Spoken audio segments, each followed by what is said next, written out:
ทางที่บ่ควรจะย่างไปในมือนี่ใช้เวลา41นาทีหรือว่า40นาทีกว่าสิไปฮอดบอนที่บ่ควรพักเนาะทุกคนนั่งพักก่อนทุกคนเลยเมื่อยแห้งเนาะบรรยากาศยามแรงอยู่สวนลุมพินีทุกคนย่างออกกำลังกายคือกัน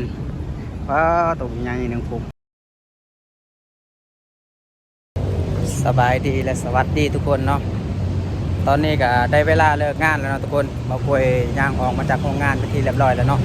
มื้อนี้เบาป่วยก็สิเดินกลับคือเก่าทุกคนเนาะเดี๋ยวจะให้เบิ่งเส้นทางที่เบาป่วยจะกลับมื้อนี้เนาะก็ต้องได้ผ่านสวนลุมพินีเนาะทุกคนแต่เบาป่วยก็สิย่างกลับหรือว่าเดินกลับจนไปฮอดห้องพุ่นแล้วเนาะใช้เวลาหลายนาทีอยู่ทุกคนเลยเนาะเดี๋ยวจะให้เบิ่งเส้นทางที่เบาป่วยจะย่างไปในมื้อนี้ใช้เวลา41นาทีหรือว่า40นาทีกว่าสิไปฮอดบอนที่บ่ค่อยพักเนาะทุกคนบ่ค่อยก็สิเดินไปเรื่อยๆเนาะจะบ่ขี่รถเนาะเพราะว่าช่วงนี้บ่ค่อยยังบ่ค่อยมีเงินเนาะและบ่ค่อยสิย่างจนไปฮอดห้องของบ่ค่อยเลยเนาะสิถ่ายทุกคนได้เบิ่งระหว่างทางหรือว่าระหว่างส่วนลุมพินีคนออกกำลังกายหลายที่สุดเนาะทุกคนแล้วก็เห็นคนต่างประเทศหลายเพราะว่าช่วงนี้เขาเจ้าก็เล่นสงกรานต์อยู่เนาะเดี๋ยวบ่ค่อยสิถ่ายทุกคนเบิ่งเนาะเอาย่างไปนำกันเนาะทุกคน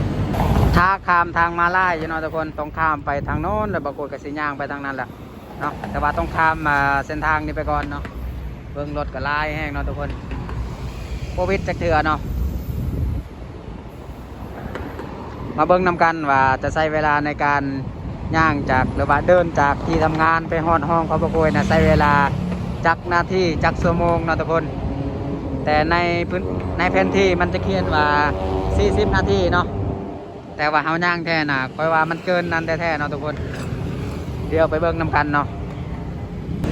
ตอนนี้เบาโกยนะข้ามเส้นทางมาลายเป็นที่เรียบร้อยแล้วนะทุกคนย่างมาฟังนี้แล้วเนาะไปเบิ่งนำกันนี้เนาะสิใช้เวลาได้จักนาทีจักชั่วโมงสิไปฮอดบางทีบ่โกยอยู่เนาะ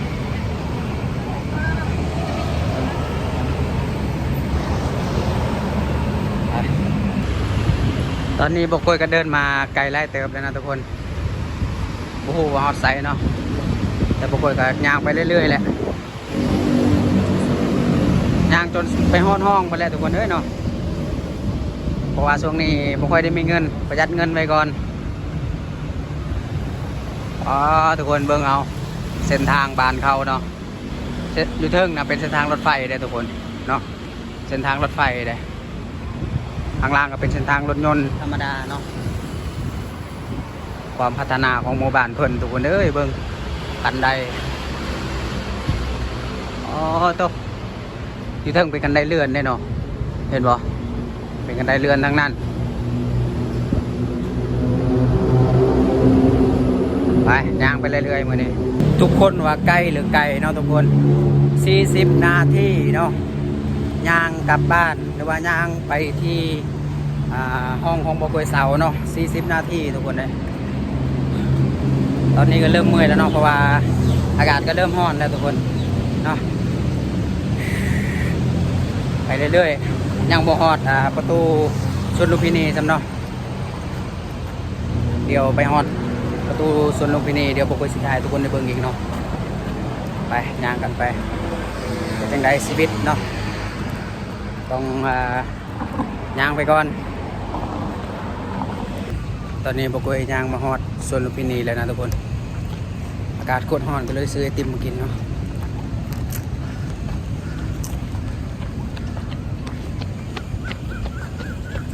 25 บาท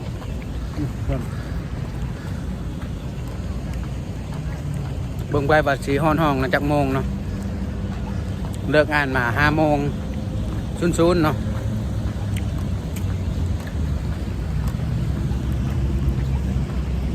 ย่างไปเรื่อยๆ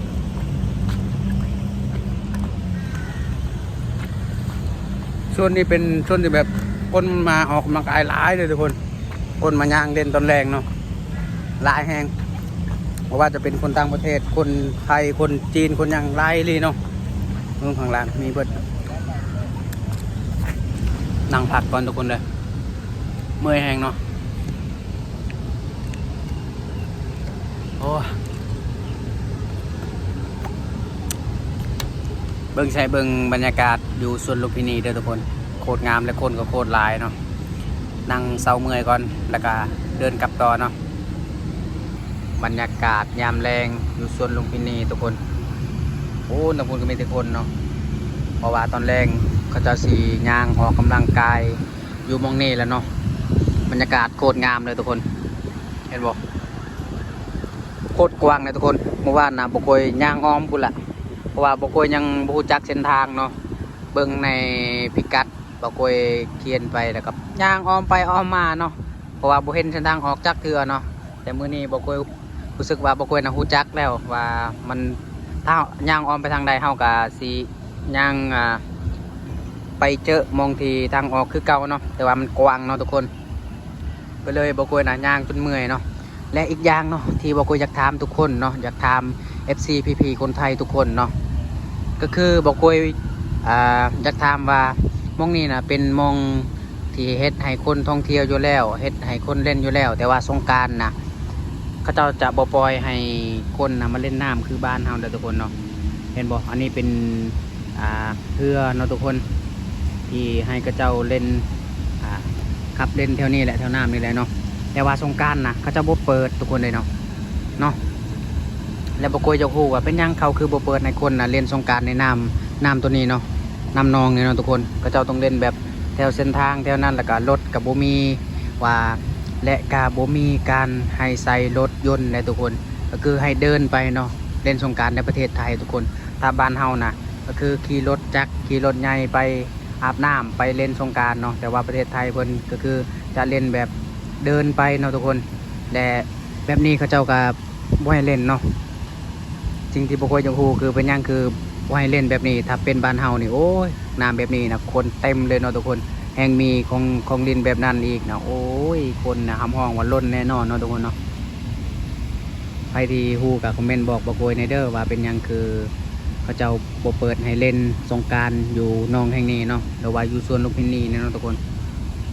ไปเดี๋ยวบ่โกยก็สิเดินกลับห้องต่อไปกันต่อย่างกลับคนมานั่งพักผ่อนหลายแห่งเนาะแล้วก็คนยังออกกำลังกายกันหลายทุกคนก็จะมาออกกำลังกายมานั่งเล่นโทรศัพท์เนาะบกวยไปเบิงก็จะเล่นสงกรานต์กับทั้งพุ่นแหละทุกคนเนาะถนนสีลมทุกคนโคตรเดือดเนาะแต่บุฮูว่ามื้อนี้นะก็จะยังเล่นหรือบ่เนาะกับบุฮูคือกันเนาะเพราะว่าบกวยไปเฮ็ดงานเนาะก็เลยบุฮูทางพุ่นแหละถ้าย่างไปกับถ้าหากว่าเขาเล่นนะก็น่าจะเห็นอยู่เนาะเพราะว่าคนนะเต็มแห้งเลยทุกคนเบิ่งคนมาออกกำลังกายมานั่งเล่นเนาะย่างออกกำลังกายคือกันว้าตัวใหญ่หนึ่งปุ๊บคือเป็นสัตว์สงวนเลยทุกคนเนาะก็จะบ่ให้กินเลยเนาะถ้าเป็นบ้านเฮานี่ก็คือเรียบร้อยทุกคนในแบบนี้เนาะแต่นี่นะเบิ่งเอามันค่อยย่างแบบนี้แล้วเนาะตรงเต็งแบบนี้นะคนต่างประเทศมาถ่ายรูปหลายเนาะ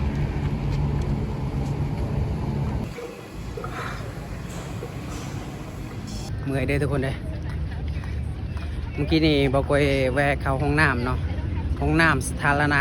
ก็คือฟรีทุกอย่างเนาะทุกคนบ่ได้เสียยังเลยเนาะเพราะว่าย่างมาไกลเมื่อยจะเข้าห้องน้ำบอกว่าก็เลยแวะเข้าห้องน้ำจักหน่อยเนาะหลังจากเข้าห้องน้ำแล้วบอกว่าก็เดินกลับต่อเนาะเบื้องคนแห้งลายบัดนี้ทุกคนเลยเห็นบ่คนร้ายแห้งเนาะจะออกกำลังกายโอ้ยก็ยิงสัวหน่อยบอกว่าย่างมาหอดนี่เบื้องเขาปลูกดอกไม้ทุกคนจะเป็นดอกไม้ยางหรือว่าดอกไม้เทียมเลยเนาะ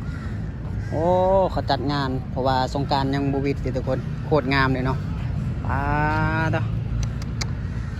คักแห้งทุกคนเลยเห็นบ่งามแห้งเนาะมีไฟอีกเนาะป้าโตส่วนสาธารณะให้คนออกกำลังกายโคตรกว้างเลยทุกคนในยามสงกรานต์เขาเจ้าก็จัดงานแบบนี้เนาะเขาเจ้าอยู่พุ่นเด้มีทางพุ่นก็สิมีวงดนตรีเนาะทุกคนทางนี้เขาเจ้ากำลังจัดงานเนาะเพราะว่ามื้อนี้หากับวันที่15เนาะทุกคนโอ้งามแฮงไปกันต่อเฮาย่างกันต่อกว่าสิไปฮอดห้องตอนนี้15:40กว่าแล้วเนาะ พอดีหอนห้องพอดี16 โมงพอดีเนาะเพราะว่าชั่วโมงหนึ่งเต็มๆเนาะเดินจากที่ทำงานมาหอดห้องของบ่โกยเนาะที่สวนสาธารณะบ้านเขาเราจะซื้อน้ำก็ได้จะซื้อของกินก็มีเนาะเขามีขายให้ครบทุกอย่างครบทุกวงจรเห็นไหม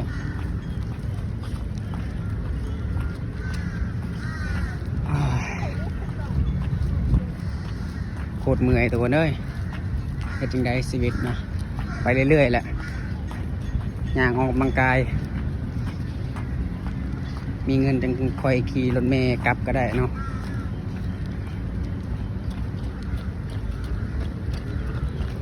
เห็นบอกเขาเจ้าก็มาออกกำลังกายแบบนี้แหละ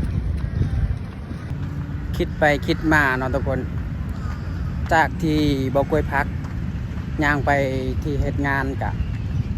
พอย่างอยู่เนาะพอย่างตามที่ว่าเฮาบ่มีเงินนี่แหละมันมีเงินก็ขี่รถดีกว่าเนาะแต่ว่าตอนเช้าบ่กล้วยสิบ่ย่างดอกเพราะว่าถ้าย่างไปมันอาจสิบ่ทันงานเนาะเพราะว่าเขาเข้างาน6 โมงเช้าเนาะทุกคนบ่กล้วยก็สิขี่รถไปเนาะแต่ว่าเวลาตอนแรกเนาะหรือว่าตอนเย็นเนาะเวลาเลิกงานแล้วบ่กล้วยก็สิย่างแบบนี้ทุกมื้อแหละก็สิประหยัดงบไปอีกเนาะประหยัดงบไว้ซื้อกับข้าวดีกว่าย่างไปก่อนเนาะปวดขาแห้งทุกคนเพราะว่าบ่กล้วยย่างหลายมือแล้วเนาะเพิ่งนี่ได้เห็นอีกแล้วทุกคนตัวเงินตัวทองตัวใหญ่ทุกคนเอ้ยเบิ่งนะใหญ่ซำใดนี่ทุกคนว่าเห็นบ่เป็นสัตว์อนุรักษ์ของบ้านเพิ่นเลยนี่ถ้าเป็นบ้านเฮานี่ก็คือบ่กล้วยว่ามันได้เรียบร้อยบ่เหลือเนาะไปกันต่อเบิ่งทางพุ่นเห็นบ่คนย่างออกกำลังกายหลายแห่งเนาะมีเครื่องออกกำลังกายครบได้ทุกคนเห็นเนาะตอนนี้15:52 นาทีนะทุกคนเบากล้วยย่างออกมาจากสวนลุมพินีเป็นที่เรียบร้อยแล้วเนาะยังบ่ฮอดห้องเนาะเบิ่งตาม GPS เนาะ40 นาทีถ้าเฮาย่างกลับแต่ว่าพอเฮาย่างอีหลีนะชั่วโมงหนึงเต็มอันนี้ยังบ่ฮอดห้องเนาะเดี๋ยวฮอดห้องบ่กล้วยสิจะท้ายอีกเนาะว่า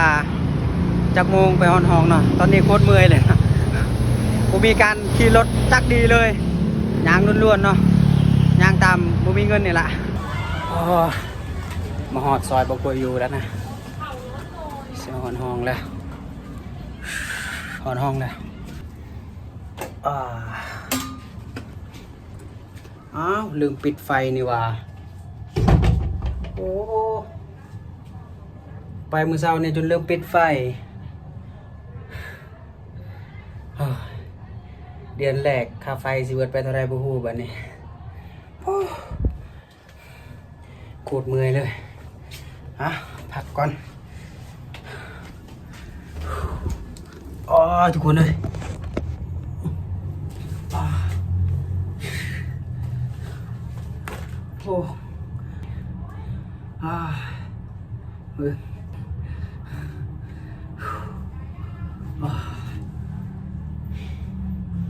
โอ้ไปเฮ็ดงาน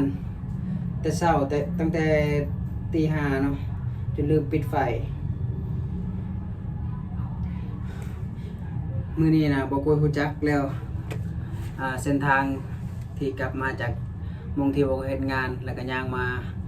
ที่บ่กล้วยพักเนาะถ้าหากว่ามีจักรยานเนาะทุกคนคือสิดีได้เนาะถ้ามีจักรยานนี่ก็อาจสิบ่เมื่อยกว่านี้เนาะค่อยๆถีบจักรยานไปเนาะแต่นี่เดินมานี่โคตรเมื่อยเลยเจ็บขาเนี่ยเนาะเจ็บขาเจ็บพาตีนเนาะโคตรเจ็บเลยสู้ต่อไปแล้วเนาะเดี๋ยวก็สิ้นเองแหละทุกคนเมื่อบ่กล้วยเส้นทางแบบนี้แล้วตอนเย็นบ่กล้วยเลิกงานมาแล้วบ่กล้วยก็สิย่างแบบนี้ทุกมื้อแหละให้มันสิ้นเนาะถ้าหากว่าบ่กล้วยมีเงินบ่กล้วยสิซื้อจักรยานขี่ไปเฮ็ดงานเนาะมันน่าจะประหยัดหลายกว่านะทุกคนจากคนที่ว่าเคยเฮ็ด YouTube เคยได้ รายได้จาก YouTube เนาะเลี้ยงครอบเลี้ยงครัวตั้งแต่ที่ซ่อง YouTube บ่กวยถึกปิดไปเนาะบ่กวยก็บ่มีช่องทางที่ว่ามีรายได้เลยเนาะจนเฮ็ดให้บ่กวยนะมาเฮ็ดงานอยู่ฝั่งไทยนี่แหละมาหาเงินอยู่ฝั่งไทยเพื่อที่จะเลี้ยงครอบเลี้ยงครัวเนาะแต่ว่า3เดือนที่บ่กวยเฮ็ดงานอยู่ฝั่งไทยน่ะยังบ่ได้ส่งเงินให้คนทางบ้านจักกีบเลยเนาะจังใดก็ฝากทุกคนเป็นกำลังใจให้บ่กวยเด้อเนาะเพื่อให้บ่กวยได้มีรายได้เพื่อให้บ่กวยได้ผ่านกฎของ YouTube อีกเนาะแล้วก็ได้มีรายได้เลี้ยงครอบครัวอีกต่อไปเนาะฝากทุกคนเป็นกำลังใจให้บ่กวยเด้อเนาะฝากกดไลค์กดแชร์กดติดตามให้บ่กวยเนาะถ้าหากบ่กวยว่ายังผิดพลาดไปหรือว่าบ่กวยเฮ็ดหยังบ่ถูกเนาะในประเทศไทยฝาก FC ทุกคนคอมเมนต์มาบอกมาเตือนบ่กวยเด้อเนาะว่าต้องเฮ็ดตัวแบบใดเนาะเอาคลิปนี้ขอลาไปก่อนพี่น้องพักก่อนเนาะเมื่อยสวัสดีครับ